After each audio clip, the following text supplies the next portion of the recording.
Pasensya na medyo haggard ang lola niyo ngayon. Galing tayong bayan na malingki tayo. Routine ko kasi ang ginagawa ko, galing ako sa labas, ang ginagawa ko muna ay magkakakal muna ako ng mga message. So, share ko lang sa inyo. Meron tayong nakausap noong September 13 through Facebook to message. Si Miss Wing. Ang message niya sa akin ay, sis, na naginip ako na iniputan ako ng ibon sa braso ko. Medyo puti na medyo matubig.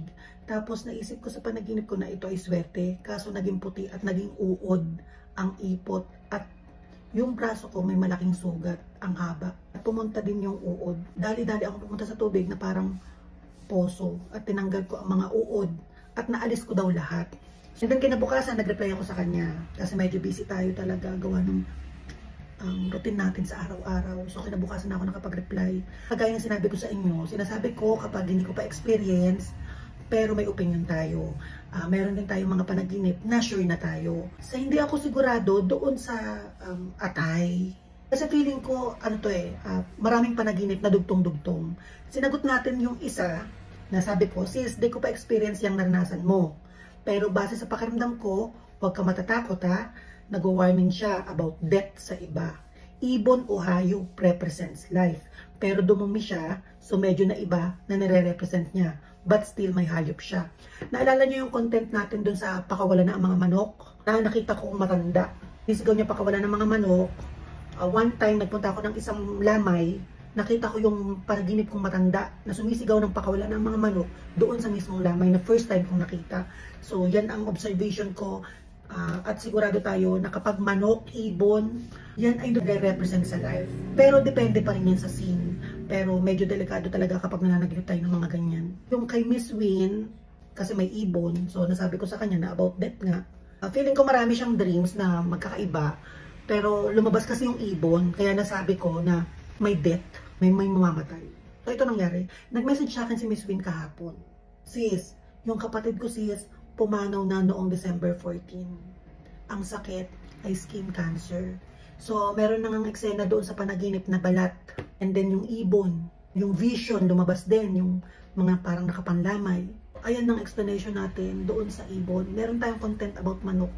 Sis Win sa kapatid mo, huwag ka mag-alala. Isipin natin na at least ngayon, wala nang ganun. Wala na siyang sakit. Andyan siya, guidance na siya. Pwedeng dumalaw siya sa mga panaginip.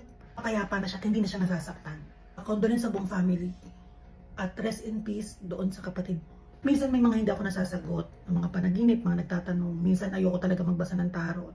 Meron akong phobia type na kapag nagbabasa ako or kapag nananaginip ako or kapag may nagtatanong sa akin na about mga ganyan, minsan talaga pinag-iisipan ko kung sasagutin ko. Kasi kapag may mga ganitong eksena, nararamdaman ko parang may responsibility ka na hindi mo laging nagagawa. Parang ganun.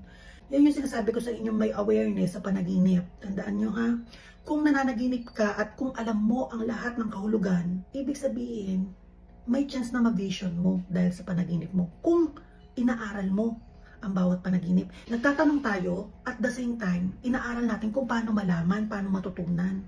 Kasi ako naman, in-observe ko lang yan. So ang gusto ko, lahat ng tao, lahat ng maniniwala sa atin, hindi lang matutunan kung ano yung panaginip niya ng araw na yun, kundi matutunan yung mismong kabuuan ng mga uri, klase, at kahulugan ng mga panaginip.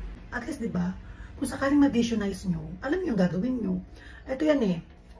Kunyari meron kang mahal sa buhay, tapos na-vision mo sa panaginip mo, alam mo na yung pattern, alam mo na kung vision ba siya or frequency or nangyayari sa iba. Kung ma-vision mo yun, sakit yun eh. Wala tayong magagawa, sakit yun. Nature yun. Anong pwede lang nating idagdag sa gagawin natin? Diba? Mahalin ng sobra yung taong mga nakapaligid sa atin. Obserbahan natin kung sino yung may kulang ng aruga or pagmamahal, maibigay kagad. Diba? Para hanggat nandito sila, naibibigay natin yung pagmamahal. Hindi to kay Miss Win ha, sa iba. Hindi yung kapag wala na yung tao, tsaka natin pupurihin, tsaka natin mamahalin. Diba? May panghihinayang.